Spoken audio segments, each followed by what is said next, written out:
Hoy te traigo un problema que a priori puede parecer un poco ridículo, ¿de acuerdo? Porque básicamente lo que nos están preguntando es, oye, ¿cuánto se calienta una bala cuando impacta contra una pared?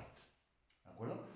Pero a lo tonto, este problemita nos va a explicar de forma muy interesante todo lo que tiene que ver con la energía mecánica, con el trabajo y con la transferencia de este trabajo a calor y con el uso del calor como fuente para aumentar la temperatura, ¿vale?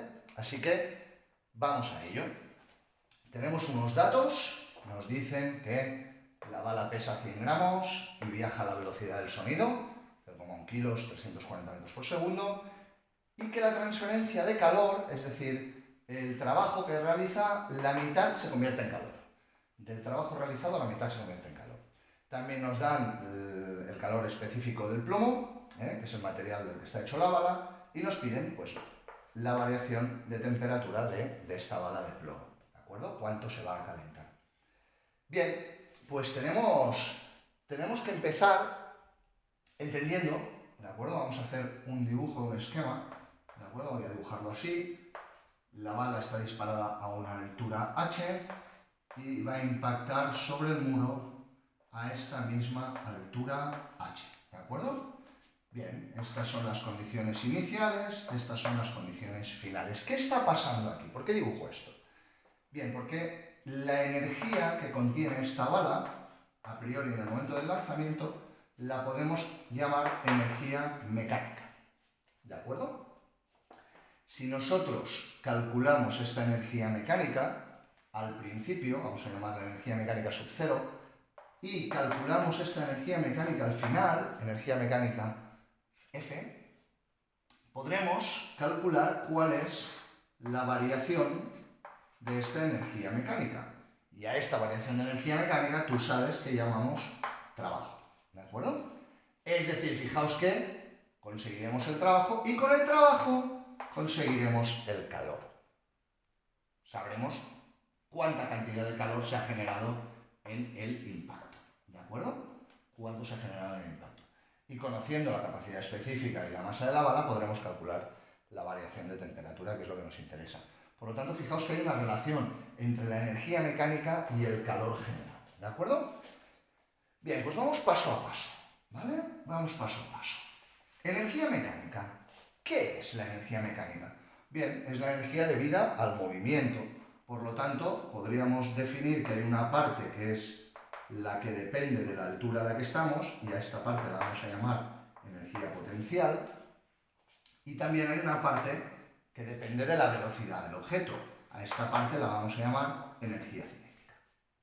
¿De acuerdo? Es decir, esta sería la ecuación. La energía potencial depende de la masa, la gravedad y de la altura, y la energía cinética depende de la masa por la velocidad al cuadrado. Teniendo en cuenta que al principio el objeto tiene una velocidad, pues aquí voy a tener velocidad y voy a tener altura. ¿Sí? Bien, pero hemos dicho que el trabajo básicamente es la variación de la energía mecánica. Es decir, final menos inicial. Por lo tanto, hay que ver cuáles son las condiciones finales. Al final vamos a tener la misma altura, la misma masa y la misma gravedad. Por lo tanto, no hay variación de energía potencial. Pero, respecto a la energía cinética, sí que observamos un cambio, que es que la velocidad final de la bala es cero. Por lo tanto, esta parte sí que cambia, esta parte se mantiene constante. Pues si yo lo que quiero es ver el trabajo, que es la variación de la energía, solo va a cambiar la energía cinética. Es decir, que la variación va a ser una variación de energía cinética. ¿Sí? Es decir, puedo calcular el trabajo en función solamente de su velocidad. ¿De acuerdo? Por lo tanto, voy a calcular la variación de la energía cinética, ¿de acuerdo? Que es básicamente el trabajo. El trabajo es igual a esto. De hecho, vamos a hacerlo bonito, hombre, vamos a hacerlo bien, ya que estamos. Ya que no tenemos prisa, variación de la energía cinética Por lo tanto, esto sería 1/2 de la masa, velocidad final al cuadrado, menos 1/2 de la masa, velocidad inicial al cuadrado.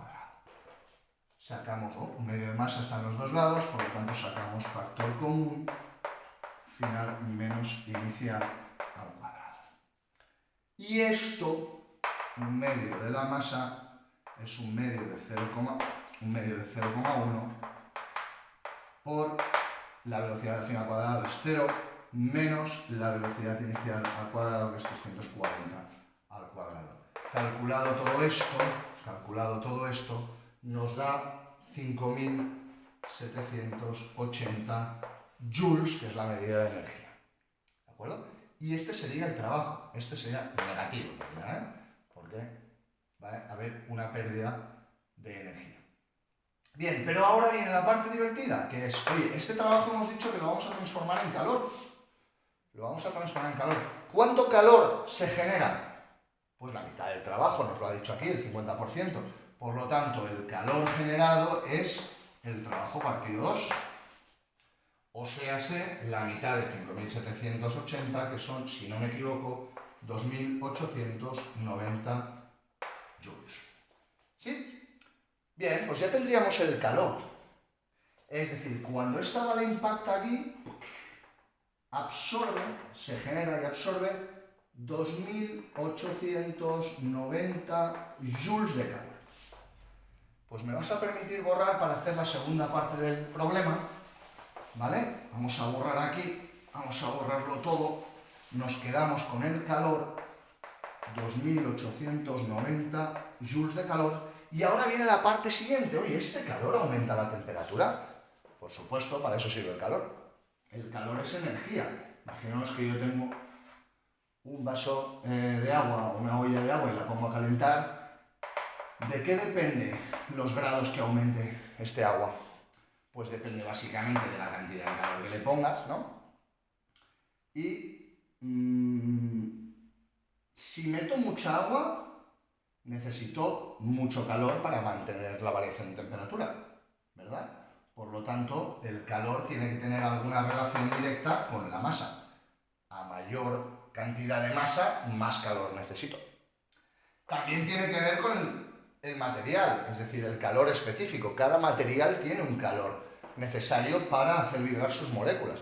No es lo mismo calentar un metal que calentar agua, que calentar un enlace covalente, ¿de acuerdo? Que calentar, yo qué sé, una sal, ¿vale? Cada tipo de enlace va a tener un calor específico y en el caso del plomo ya te digo que es bastante bajo, se calienta rápido, ¿vale? Y finalmente no es lo mismo calentarlo 1 grado que calentarlo 100, la variación de temperatura influirá.